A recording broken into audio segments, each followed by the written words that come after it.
Presta atenção, porque esse filme começa tranquilo, calmo, interior dos Estados Unidos, campo aberto, sol nascendo, abelhas voando, um homem sozinho cuidando de colmeias, como se estivesse em um retiro espiritual patrocinado pelo Globo Rural. Esse homem é Adam Clay. E se você acha que ele é só um apicultor aposentado, meu amigo, você está prestes a descobrir que confundiu um tanque de guerra com um carrinho de supermercado. Clay vive isolado, casa simples, poucas palavras. Olhar de quem já viu coisa que faria grupo de WhatsApp ficar em silêncio absoluto. Ele trabalha para uma senhora chamada Eloise, uma mulher gentil. Aquela vibe de vó que oferece bolo antes de perguntar seu nome. Ela confia nele, ele respeita ela. Clima de paz, tranquilidade, até que entra em cena o maior vilão do século XXI. Golpe telefônico com um script ensaiado. Sim, nada de super vilão com capa. Aqui o mal usa headset e planilha. Eloise recebe uma ligação. Do outro lado, voz calma, autoridade falsa, urgência artificial. Seu computador foi invadido. Seu banco está em risco, precisamos agir agora. Meu amigo,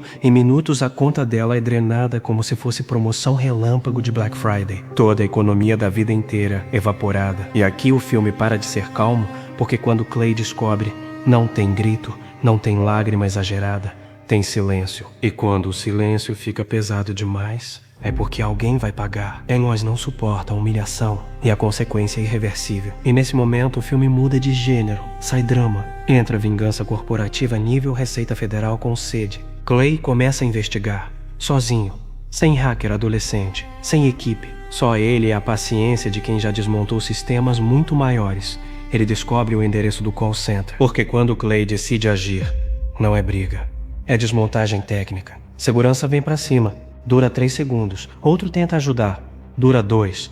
Clay se move como se estivesse resolvendo o exercício de matemática, sem esforço, sem emoção, eficiência absurda. Funcionários entram em pânico. Servidor começa a ser destruído.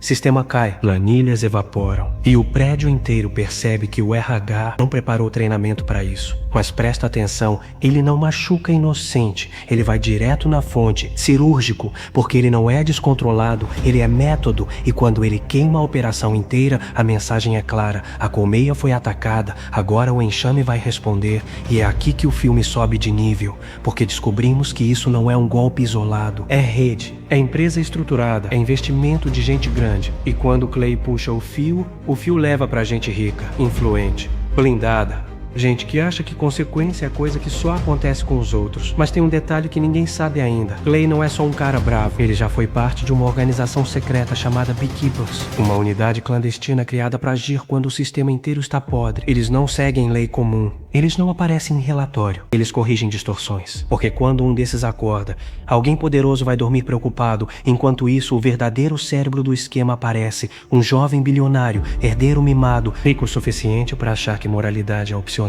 Ele trata golpe em idoso como investimento de alto rendimento. Planilha, lucro, expansão, frio, calculista. Ele acha que está intocável. Spoiler emocional, não está. E quando ele descobre que um apicultor começou a destruir sua operação, ele ri. Erro número 2. Porque ele não sabe que esse apicultor já derrubou estruturas muito maiores. E quando Clay começa a subir na hierarquia, cada passo é mais violento, mais estratégico, mais impossível de conter. E o FBI entra na história, investigando, tentando entender quem é esse homem que invade prédios como se fosse entrega de encomenda. E quando eles encontram indícios da palavra beekeeper, o clima muda. Porque dentro do governo essa palavra não é metáfora, é código vermelho. E agora temos 3 forças em jogo: o sistema corrupto, o governo tentando controlar dano e um homem sozinho que decidiu que chega. Isso é só o começo. Agora ele começa a entender que despertou uma entidade administrativa da violência, porque destruir um call center é uma coisa, desmontar uma rede bilionária protegida por político, advogado caro e segurança paramilitar é outro campeonato. E Clay não desacelera. Ele escala. Enquanto o jovem bilionário, o príncipe da planilha do mal, descobre que perdeu milhões em minutos, ele entra em modo arrogância corporativa, reúne equipe, chama segurança privada, contrata ex-militar bombado que fala pouco e anda muito. Sabe aquele tipo que parece figurante fixo de filme de ação? Então, ele acha que resolveu. Ele pensa, é só um cara. Erro estratégico, nível mandar áudio de 5 minutos achando que ninguém vai ouvir. Enquanto isso, o FBI começa a montar o quebra-cabeça. Agente responsável, filha da Eloise. Sim, a Dor agora tem crachá federal. Ela investiga o ataque ao call center e começa a perceber que o homem responsável é o mesmo que morava na propriedade da mãe. Conflito interno instalado, porque tecnicamente ele é criminoso, mas moralmente ele é o único que fez algo. E o filme começa a brincar com isso. Quem é o vilão? O cara que destruiu prédios ou o sistema que destruiu vidas. Enquanto o governo tenta rastrear Clay, ele já está um passo à frente, sempre. Ele invade a segunda camada da organização. Uma mansão absurda, segurança reforçada, câmeras, homens armados, tecnologia de ponta. Tudo isso para proteger. Golpe virtual. Olha o nível da ironia. Clay entra como se estivesse entrando numa padaria às 7 da manhã, sem pressa, sem discurso. A primeira equipe de segurança vai pra cima. Dura pouco. E não é briga espalhafatosa. É eficiência absurda. Movimentos rápidos. Sem desperdício, cada ação parece calculada com antecedência de 10 anos, porque ele não está improvisando, ele está escutando o protocolo. E aqui vem um detalhe que deixa tudo mais pesado. Alguns membros do governo começam a reconhecer o padrão. Um ex-chefe de inteligência escuta o nome Beekeeper, e o silêncio na sala é imediato, porque Beekeepers não são agentes comuns. Eles são criados para momentos em que o sistema inteiro está comprometido. Eles são o botão no humano. E quando um deles age sem autorização, significa que algo muito errado está acontecendo, mas ao invés de tentar entender o motivo, a alta cúpula decide algo brilhante. Vamos eliminar o problema. Sim, o governo decide caçar Clay. Parabéns, agora temos golpistas bilionários querendo matar ele, agência federal tentando prender ele, e um homem sozinho que já deixou claro que não está de brincadeira. Isso não é mais vingança, é auditoria violenta. E quando o bilionário descobre que Clay está se aproximando pessoalmente, ele entra em pânico real pela primeira vez, porque dinheiro compra proteção, mas não compra coragem. E ele percebe que contratou homens armados que nunca enfrentaram alguém como Clay. Eles são bons, treinados, fortes, mas ele é diferente. Ele não luta por dinheiro, não luta por contrato. Ele luta por princípio. E princípio é combustível infinito. Tem uma cena que resume tudo. Clay confronta um dos executivos intermediários. O cara tenta negociar, oferece dinheiro, imunidade, silêncio. Clay olha pra ele, como quem olha pra spam de e-mail. Irrelevante. E aí vem aquela frase seca. Vocês exploram os vulneráveis e chamam isso de negócio. Sem grito, sem discurso heróico. Só fato. E quando o executivo tenta fugir, é tarde. Enquanto isso, a agente do FBI começa a entender o quadro completo. Ela percebe que o esquema envolve gente próxima do poder, conexões políticas, blindagem jurídica, e que prender Clay não vai resolver nada. Mas o sistema não funciona com moral, funciona com protocolo. E protocolo diz neutralizar a ameaça. Só que tem um problema. Clay foi treinado exatamente para sobreviver a isso. Ele antecipa emboscadas, prevê movimentações, intercepta caçadores e começa a eliminar equipes enviadas atrás dele como se estivesse limpando notificações indesejadas. E cada confronto sobe o nível.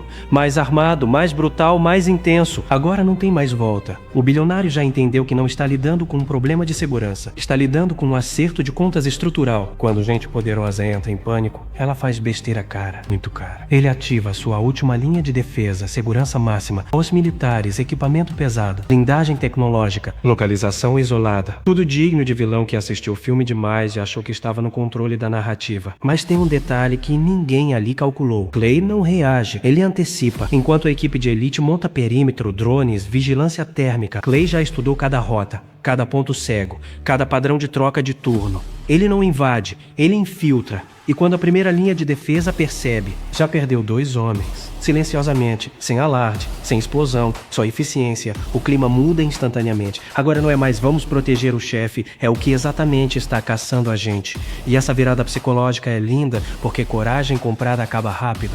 Princípio não. Clay começa a atravessar o complexo como se estivesse atravessando uma colmeia infestada. Movimentos calculados. Golpes precisos. Nada teatral. Descobrimos que o esquema tinha ligação direta com uma figura política extremamente poderosa, alguém que achava que estava blindado. E Clay decide subir mais um nível. Não é só vingança, é exposição. Ele invade evento de alto escalão, gente rica, diplomatas, políticos sorrindo pra foto. A elite do isso nunca vai me atingir. E aí o enxame desce de verdade. Ele expõe provas, conexões, transferências, ligação direta entre poder e fraude. O escândalo explode, imprensa entra, investigação abre, o sistema começa a ruir de dentro. E pela primeira vez não é Clay destruindo, é a verdade fazendo o serviço. Mas claro, ainda tem confronto final. A segurança tenta neutralizar ele no meio do evento.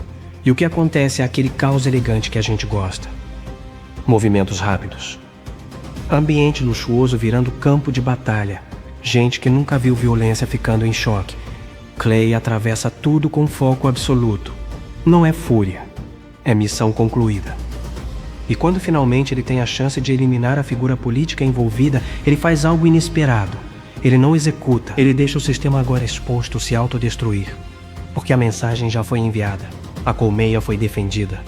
O predador foi marcado, e matar seria fácil demais. Consequência pública dói mais. O FBI chega, armas apontadas, tensão máxima. A agente olha para ele, olha para o caos revelado e entende. Ela baixa a arma. Um segundo de silêncio que vale o filme inteiro. Missão cumprida. Sistema ajustado. E a gente entende a metáfora final. Abelhas não atacam por esporte. Elas defendem quando necessário. E quando defendem, é coordenado, é preciso, é imparável. E aquela sensação deliciosa de que alguém finalmente auditou o caos. Fim.